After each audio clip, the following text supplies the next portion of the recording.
Hi everyone, good morning. Gian here. Our Bible verse for today is all about 39:2. The Lord was with Joseph so that he prospered and he lived in the house of a Egyptian master.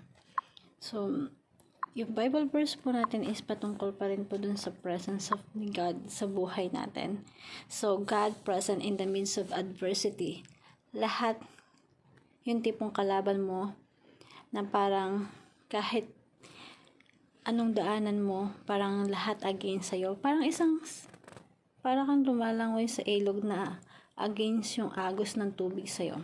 So, minsan dumadaan yun sa buhay natin. Na, yung mga ganun bagay, mga ganun pagkakataon, sigad lang yung kailangan natin. Sa kabila ng maraming nangyari kay Joseph, sa mga pinagdaanan niya sa buhay niya, ginawa pa rin siyang matagumpay ng ating Panginoong Diyos.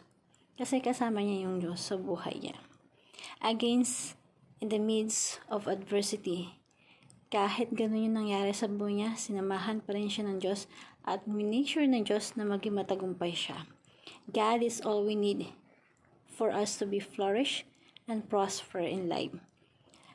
Ang kailangan natin sa buhay ay presensya ng Diyos para maging flourish po yung buhay natin. Parang isang matabang lupa na kapag itinanim tayo sa matabang lupa, umuusbong, namumukadkad. So kahit isang parte ka ng mundo, kahit anong sitwasyon mo, sino man yung kasama mo, pero pag ang Diyos nasa iyo, para kang itinanim sa matabang lupa na kahit anong pinagdadaan mo, darating yung time, uusbong ka, magkakaroon ka ng flourish and prosper life. That is the God's presence in our life. Katulad ng nangyari kay Joseph, na frame up man siya, kinulong man siya, anumang maraming pinagdaanan sa buhay niya, pero pinagpala pa rin siya ng Panginoong Diyos at ginawa siya matagumpay sa buhay niya.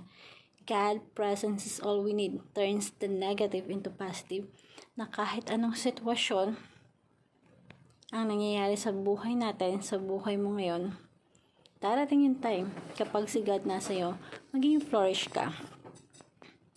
So, yung tipong kahit negative, pwede pala maging positive, at yan yung kayang ibigay ng ating Panginoong Diyos. At ito ay naghahatid ng kaluguran sa Kanya. So, practicein natin na umaga pa lang, hinahanap na natin siya. Yung presensya niya is inaasam-asam mo na magkaroon ka. At yun yung magiging gabay natin sa buhay natin.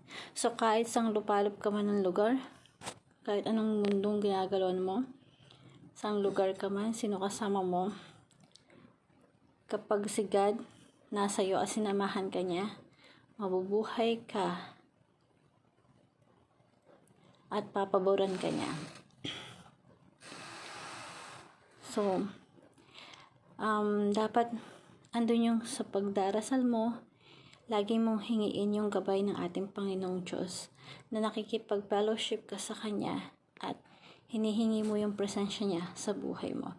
Nakikipag-usap ka sa Kanya, nasamahan ka niya.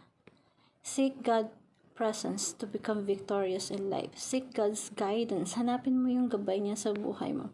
Na kahit anong sitwasyon mo, kahit minsan confused tayo, hindi natin alam ang gagawin natin, let us seek God's guidance. Let us seek God's purpose sa anumang nangyayari sa buhay natin. Kahit positive man yan or negative man yan, may purpose siya. Hope this Bible verse will help you a lot and you will learn something. Good day everyone and God bless.